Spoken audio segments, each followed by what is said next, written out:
like Bad Bunny is currently in the headlines for throwing subliminal shots at LeBron James during his halftime performance. Many people in the media is talking about this. If you guys don't know, Bad Bunny put out several messages throughout his halftime performance, but none stuck out more than what he said about LeBron James. LeBron James just found out that even the Super Bowl halftime stage isn't safe from his past.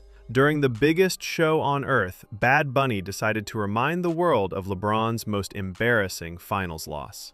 Fans are losing their minds because the king just got humbled in 2 different languages. This is a level of disrespect nobody expected. Do you think Bad Bunny was genuinely trying to insult LeBron? Or was he just showing love to his home island? Let me know in the comments below.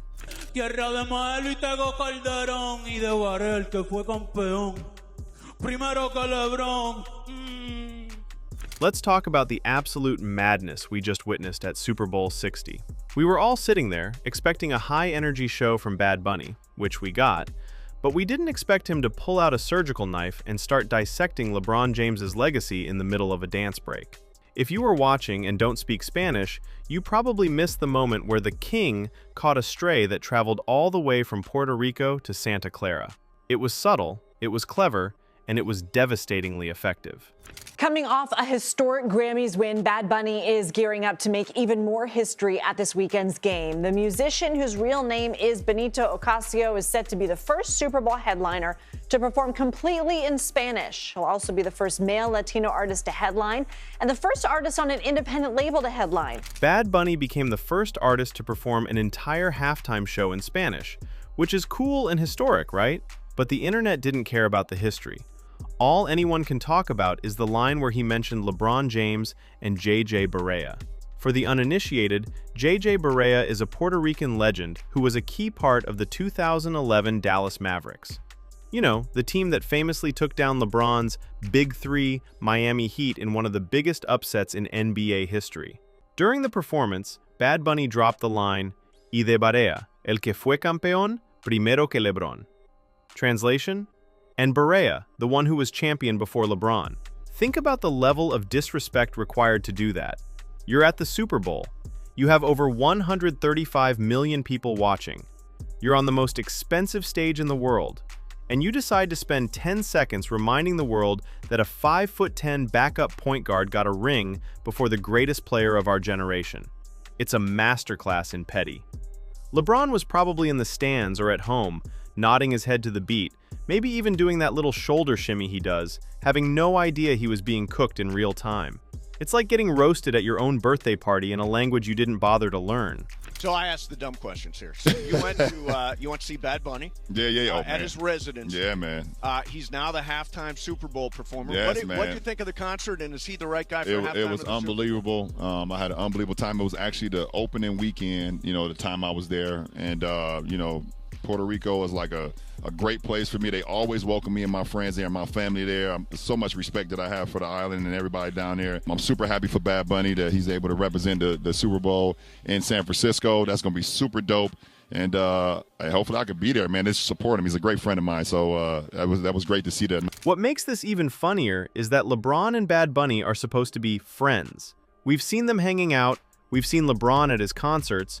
And LeBron even went on record a few months ago saying he was super happy for his great friend getting the halftime gig. Oh, man, I love you, my brother. Let's go. Well, with friends like Benito, who needs enemies? It's giving very much Drake and Kendrick energy, where one person thinks they're cool and the other is just waiting for the biggest stage possible to drop a diss. Bad Bunny did to LeBron what LeBron did to Drake. He switched up the vibe when the cameras were at their brightest. Now, the LeBron defense squad is already out in full force on social media. They're saying, oh, it's just a lyric from his 2022 song El Apagón. He wasn't trying to diss him. Okay, sure. But out of all the songs he could have picked for the Super Bowl, he chose the one that specifically highlights the darkest chapter of LeBron's career. He could have performed any of his other global hits, but he made sure to include the JJ Barea shoutout. That wasn't an accident. That was a choice. It's like inviting your ex to your wedding and seating them next to the buffet. It's technically allowed, but we all know what you're doing. Aí ele controlando a posse de bola. Camisa número 5, o baixinho da seleção de Porto Rico. Barea tem coração da torcida de Porto Rico, que tem aqui grupo muito grande. The JJ Barea reference is a deep cut that hits LeBron right in the ego. To this day, people still troll LeBron for 2011. They talk about how Barea supposedly locked him down, which is a bit of a stretch, but Barea definitely made life miserable for him. For a Puerto Rican artist like Bad Bunny, Barea winning that championship was a massive moment of national pride. But you can celebrate your national heroes without dragging a friend through the mud, right? Unless, of course, the friendship isn't as solid as LeBron thinks it is. The social media reaction has been a total circus. You have people in Montreal, London, and the Bronx all trying to use Google Translate to figure out why the king is trending for being a second-place champion. It's a global humiliation. Imagine being so famous that you get dissed in a different language and it still becomes the top trending topic in America. That's LeBron's life. He's out here breaking every record in the book, and yet he still can't escape a point guard from 15 years ago. And let's not even get started on the halftime show itself, which was already controversial. Some people, including the president, were already complaining that they couldn't understand the lyrics. Then you add in the fact that the lyrics they could understand were shots at the NBA's biggest star. It's chaos. LeBron fans are typing in all caps, talking about 4 rings and all-time leading scores. But none of that matters when a global superstar tells 135 million people you weren't as fast as JJ Barea to the trophy. It's also funny to look at how different this is from the usual Super Bowl beef. Usually, performers use the stage to promote unity or maybe take a swipe at a politician. Bad Bunny said, "Nah, let me go after the Lakers star." He didn't even diss the people who were boycotting him. He went for the guy who was actually supporting him. That is a level of savage we haven't seen in a long time. Is LeBron going to respond? Probably not directly. He'll probably post a video of himself drinking expensive wine, listening to a different artist, and caption it something like, "Keep the same energy," with a bunch of crown emojis. But we all know it stung. You don't get to be as competitive as LeBron James and not feel it when someone brings up 2011 on the world's biggest stage. It's the one blemish on his resume that he can't wash off, and Bad Bunny just poured a bucket of neon paint on it. The most ironic part is that Bad Bunny held up a sign at the end of the show that said, "The only thing more powerful than hate is love." Apparently, that love doesn't extend to LeBron's 2011 finals performance. He gave the world a message of Pan-American unity and then gave LeBron a "remember when you lost?" It's high-level trolling. At the end of the day, this just proves that no matter how much you achieve, someone is always waiting to bring up your worst day. LeBron has 4 rings, 4 MVPs, and enough money to buy several small islands. But in the world of Bad Bunny, he's still just the guy who got beat by JJ Barea. It's a tough break for the king, but it makes for incredible television. If this is the new standard for halftime shows, just using the platform to settle old NBA grievances, then I am 100% here for it. Maybe next year we can get a performer to remind certain players about their Twitter burners or their missed jump shots. The possibilities are endless. Consider the context of the DMV area or the Dominican Republic where fans were watching this. They know exactly what Barea means to the culture. In Puerto Rico, Barea isn't just a player. He's the guy who stood up to the Goliath of the NBA and won. By mentioning him in the same breath as LeBron, Bad Bunny wasn't just shouting out a friend, he was asserting cultural dominance. He was saying, "My people win, and we won before you did."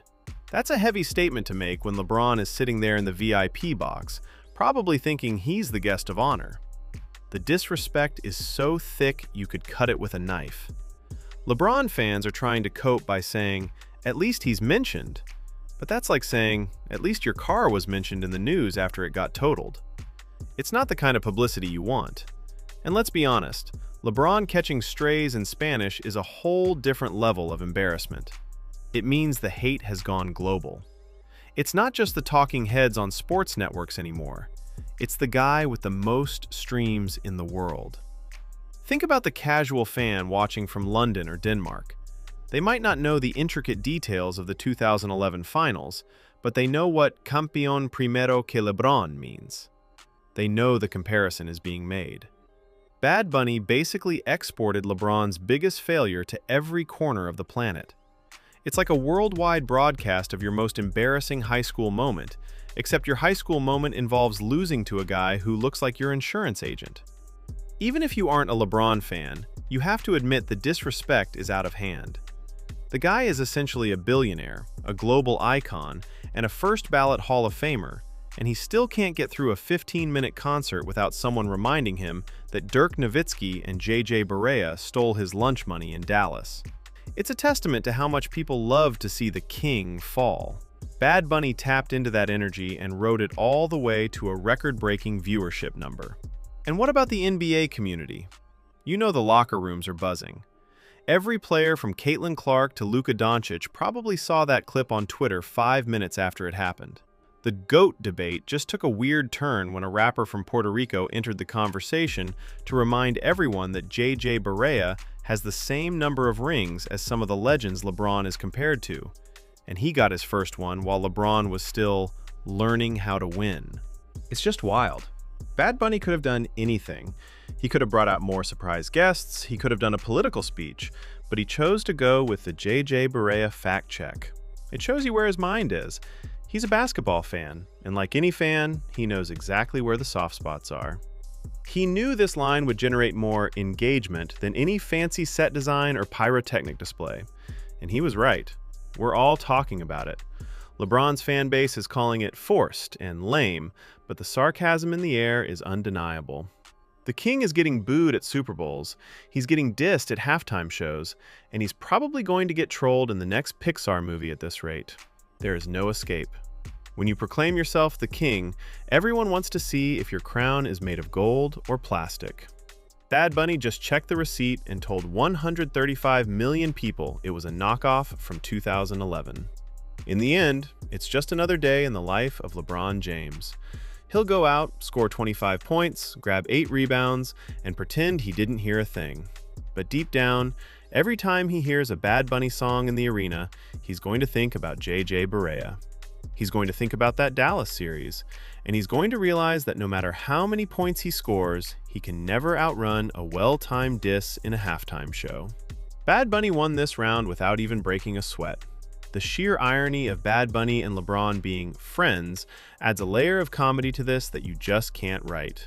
Imagine being LeBron, getting your outfit ready, making sure your LeBron 21s are laced up, walking into the stadium thinking you're about to see your homie shut it down, and then hearing yourself get roasted in front of the entire world. It's the ultimate et tu Brute moment. You really can't trust anyone in this business. But hey, that's the Super Bowl for you. It's where legends are made and where legacies are poked. Bad Bunny didn't just perform, he participated in the age-old American tradition of making fun of LeBron James. He just did it with a Caribbean flair and a much better soundtrack.